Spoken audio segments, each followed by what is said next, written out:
You ever look at someone who seems to have it all? The success, the money, the status, but you can just tell they still seem kind of empty. We're all told to work harder, aim higher, and just get more. But what if that very chase is the one thing keeping us from feeling truly wealthy? Well, in this explainer, we're going to get into the hidden psychological battle for real abundance. It's a question a lot of us ask ourselves, right? You follow the playbook, you hit all the targets, but that feeling of satisfaction, it's just gone in a flash, if it ever even shows up at all. Look, this isn't you failing at ambition. It's actually a sign of a much deeper conflict, one that's playing out entirely inside your own head. And this is the core idea we're really unpacking today. This quote from the source material absolutely nails it. It's basically saying that our external world, our bank account, our sense of peace, our fulfillment, it's all just a mirror reflecting our internal state. The problem isn't out there, it's in here. Okay, let's dive in. So where does this draining, endless cycle even come from? Well, it kicks off with a feeling we all know really, really well, that hunger for more. And it feels so productive, doesn't it? We call it drive or ambition. I just need a little more money, more security, more recognition. But here's the fascinating part. This seemingly innocent thought is the trigger for a psychological pattern that can steer us directly away from what we actually want. I mean, think about it. From a young age, society just drills this equation into us. We measure our worth by our grades, our job titles, the stuff we own. We completely internalize this idea that what we have is who we are. And that right there is the poison. It severs the connection to our own inherent value and pegs our self-worth to something external, something we can literally never stop chasing. And this is the end result. When your worth is always external, you can never be satisfied. There's always another goal, a bigger house, a higher status.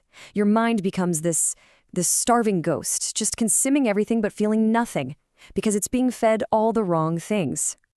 So, this constant hunger creates the perfect conditions for a trap, which brings us to our next point, how our own mind can actually become our biggest enemy.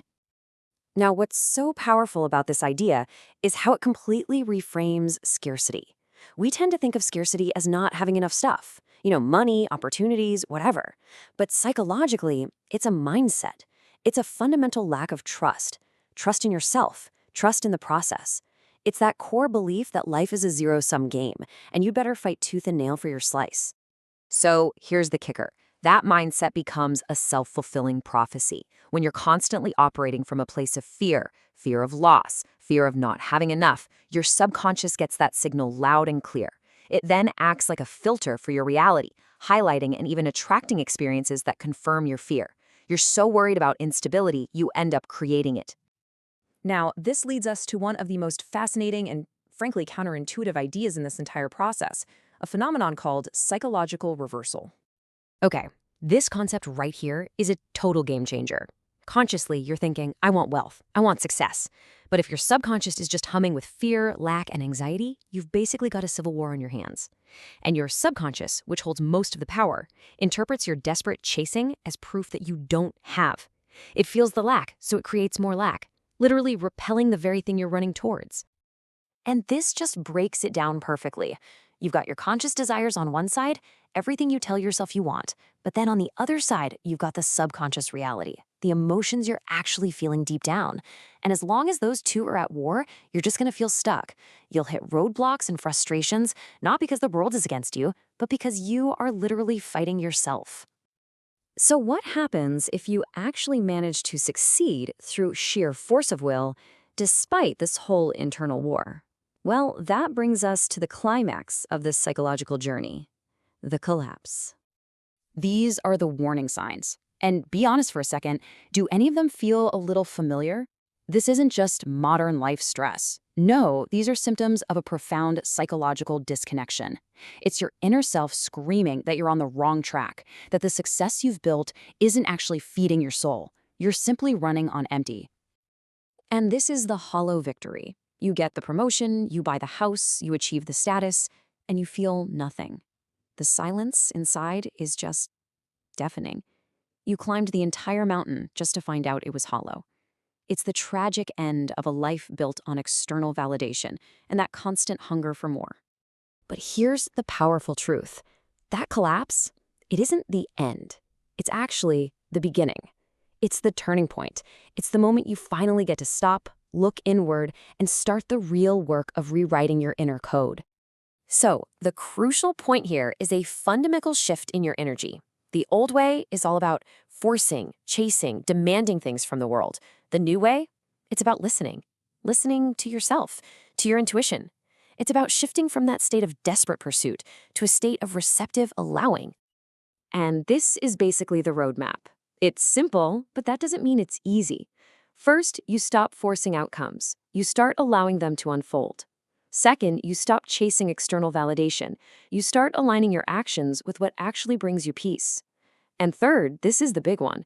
Stop demanding abundance from the outside and start feeling it on the inside. You have to embody the feeling of wealth before it can ever show up in your life. And this reframing of gratitude is so powerful. It's not some moral virtue or a good person checkbox you have to tick. It's a practical, energetic tool. When you feel genuine gratitude for what you have right now, you close the gap in that divided mind we talked about. You're sending a direct message to your subconscious. See, I already have enough. I am already abundant. That alignment builds a bridge for more to flow into your reality. And this brings us to the great paradox of prosperity.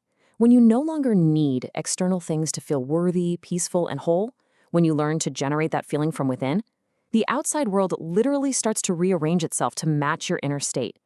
Prosperity stops being something you have to hunt down. It becomes something that's simply drawn to you. So as we wrap up, this whole journey leaves us with this one really powerful question to think about. It's a question that redefines the entire pursuit of wealth. It asks us to look past the endless chase for more and instead ask ourselves, are you just trying to get rich, or are you actively becoming rich in spirit? Because in the end, that may be the only abundance that truly matters.